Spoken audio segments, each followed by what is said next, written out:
So it's not hard to make 1 to 3 to 5% in one day with intraday price swings. The problem is you're going to get overexcited and think that you can do every single fluctuation in price action.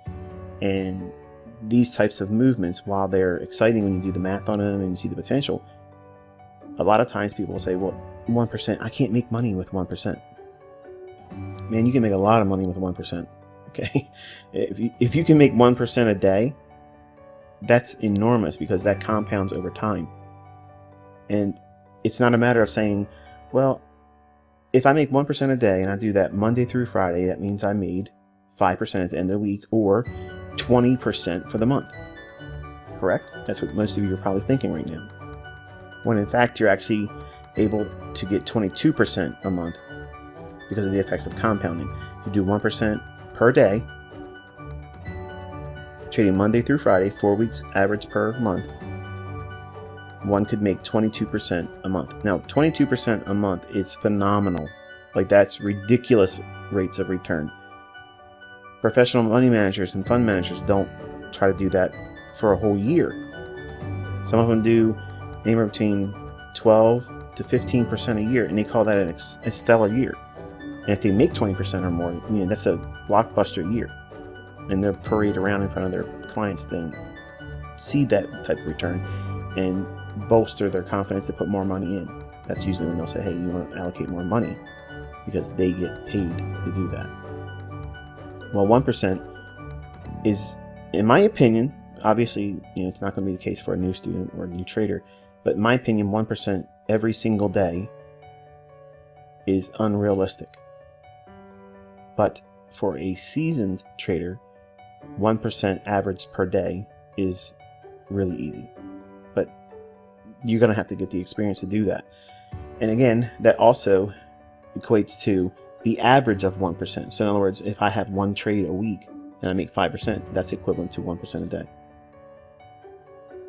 for the week. I'm not going to sit in front of the charts to try to make 1% each day. It's not reasonable for me. I have things I have to take care of. I have businesses to run and family to tend to. And I can find setups that I can frame and make 5% on one setup or first partial of a trade. So it's a matter of how you're going to form fit this for yourself. Okay. And obviously the best scenario would be, if you're going to be eventually getting to the point where you can risk 2%, you can do this framework for one limit order. And a lot of you guys are trying to do those funded account challenges, and they give you you got to make 10% to do this or that. If you learn how to trade and you learn what I'm teaching you, folks, listen, those numbers are achievable, but you have to know what you're doing. And also how to weather drawdown. Drawdown would be having your account reduced from either its starting balance, or after you've made equity increases, you start taking losses. That's drawdown. Well, that drawdown has to be managed. So if you have a trade, and for instance, say you took this hypothetical trade here with one order, and you got in at that 37.54 3/4, and you got stopped out down here. Okay, you would have taken less than 1% loss. So your next trade, you should do half of 1%. Why? Because number one, you have emotions, psychological impact of taking the loss. You're going to be most likely wanting to have revenge, and you're probably going to want to do more leverage than you should, and you're probably going to want to get it faster than you should. In other words, being patient is not going to be the right thing for you. You're going to feel like impatience is eating at you, so therefore you're going to have to hurry up and get right back in there and try to get your money back. And that is a loser's cycle, gambler's mentality. So by reducing the risk on your next trade, once you take a loss, then you have to make back 50% of what you lost. So in this case, if you would have got stopped down here, we'll just round it to $100 with commission. You have to make $50 back before you can go back to your full 1% risk. And it's easy. That's easy to do. It's not easy to follow this logic. So what happens if you take that second trade and risking a half of 1%, and that trade gets knocked out to a loss? What size do you use on your next trade? 1/4 of 1%. And that's obviously the lowest you can go with. So you have to determine what your risk is, and it's going to obviously reduce the number of trades you can take. That's why I tell everyone, there's a lot of you out here that are starting on a shoestring, meaning you don't have a lot of money, and you're trying to speculate with live funds with a $50 account or a $100 account. And I get it. I understand. It's hard if you don't come from money, if you don't have the resources where you are globally. It feels like you're out of reach. Learn the skill set. Okay? I promise you, if you learn the skill set, you can do funded account type things as a venture, or find partners that'll come in with you. You don't need the money. It doesn't have to be your money. You can make a lot of money with other people's money. But funded accounts provide a way for you to go in with a very small amount of money, and you learn the skill set I'm laying down here in public. You can walk right into anyone's funded account challenges, okay, if they want to call it a challenge, and just walk right through it and take it over, and then secure whatever size account you're trying to go for, and then trade it soberly. Aim for 10% a month, 15% a month, and just make that and stop. Don't try to push it. Don't try to get rich real quick.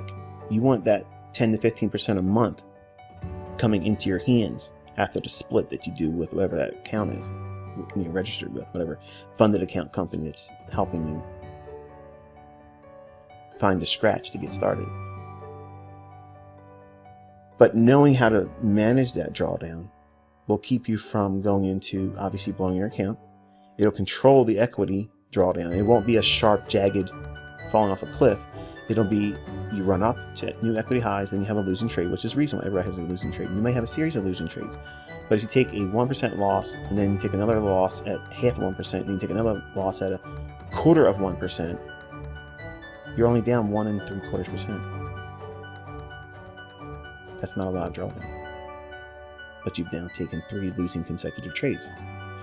That's easy to come back from, versus taking 1% loss, then saying, okay, I'm going to double up and try to make it back with 2% risk, because I don't have to just get half the position movement I took as a loss. And then you take a full 2% loss.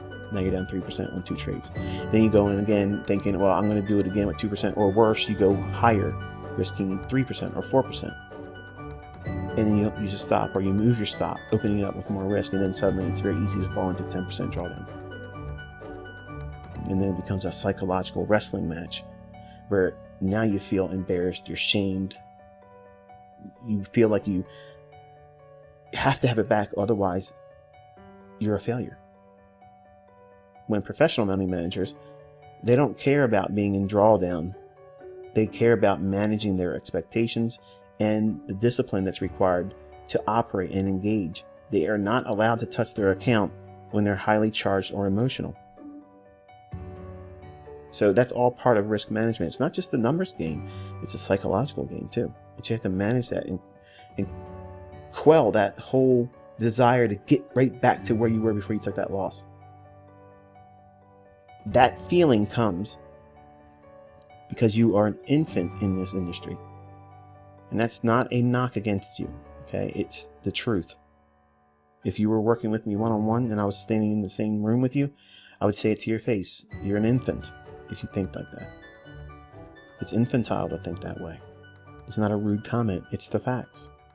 Because you want to get your toy that was taken from you back right away.